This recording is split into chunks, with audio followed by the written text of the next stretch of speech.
നമ്മൾ ഡിസ്കസ് ചെയ്യാൻ പോകുന്നത് കേരള PSC വില്ലേജ് ഫീൽഡ് അസിസ്റ്റൻറ്റിൻ്റെ കേരള റിനൈൻസസ് എന്ന സെക്ഷനിൽ നിന്ന് ചോദിക്കാൻ സാധ്യതയുള്ള ടോപ്പ് 13 ക്വസ്റ്റ്യൻസ് ആണ്. അപ്പോൾ ഈ ടോപ്പ് 13 ക്വസ്റ്റ്യൻസ് വളരെ ഇമ്പോർട്ടൻ്റ് ആയ ക്വസ്റ്റ്യൻസ് ആണ്.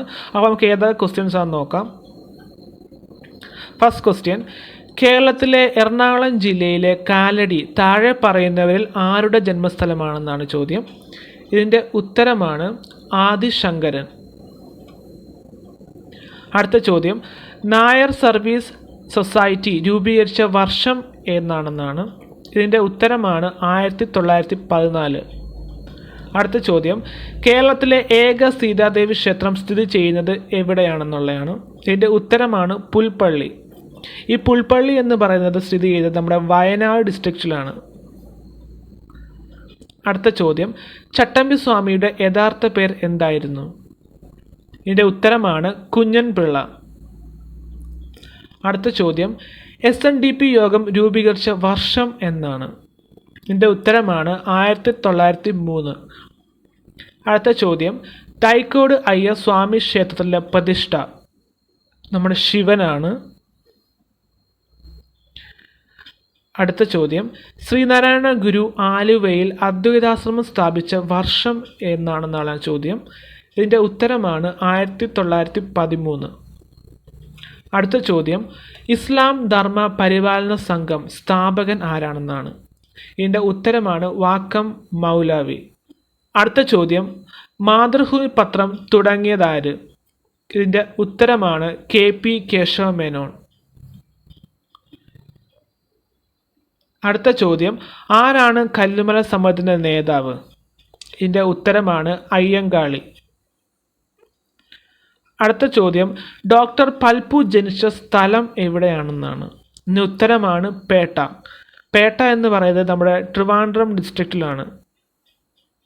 അടുത്ത ചോദ്യം, വാക്കം മൗലവി ദ മുസ്ലിം എന്ന പ്രസിദ്ധീകരണം ആരംഭിച്ചത് ഏത് വർഷമാണെന്നാണ്.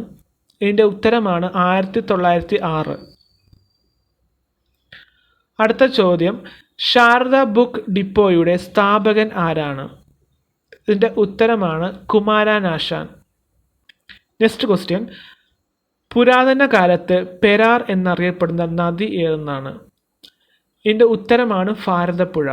ഈ പെരാർ എന്ന് കേൾക്കുമ്പോൾ എല്ലാവരും വിചാരിക്കും പെരിയാറാണെന്ന്. പക്ഷെ ഒരിക്കലുമല്ല. പെരാർ എന്നറിയപ്പെടുന്നത് നമ്മുടെ ഭാരതപ്പുഴയാണ്. അടുത്ത ചോദ്യം, 1918 ആനന്ദ മഹാസഭ സ്ഥാപിച്ചത് ആരാണ്? ഇതിൻ്റെ ഉത്തരമാണ് ബ്രഹ്മാനന്ദ ശിവയോഗി. അടുത്ത ചോദ്യം, കർമ്മയോഗിൻ പത്രത്തിൻ്റെ സ്ഥാപകൻ ആരാണ്?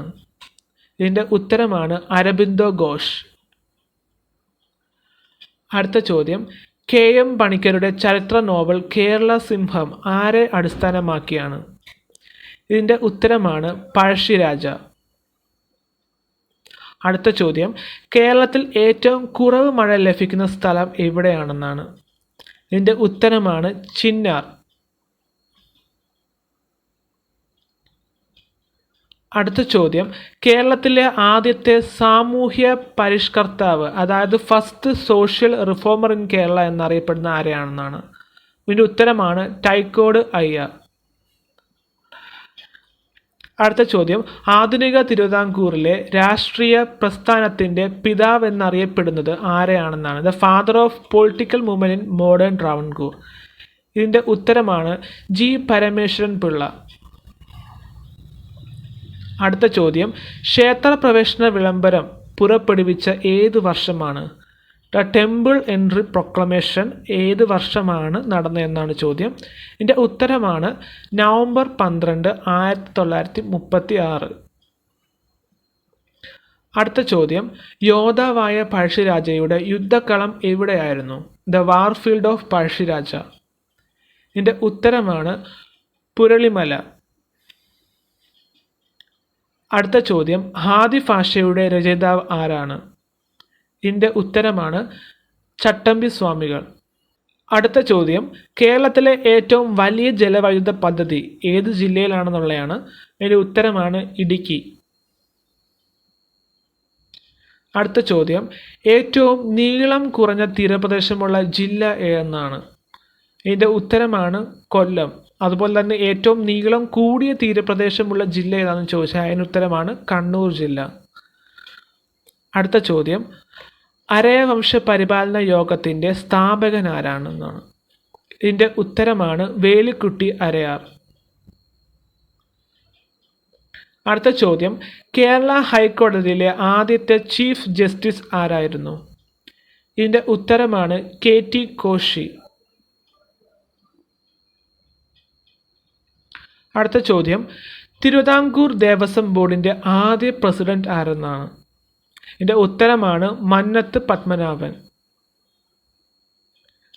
അടുത്ത ചോദ്യം, കാവിയില്ലാത്ത സന്യാസി എന്നറിയപ്പെടുന്നത് ആരെയാണ്? The saint without saffron.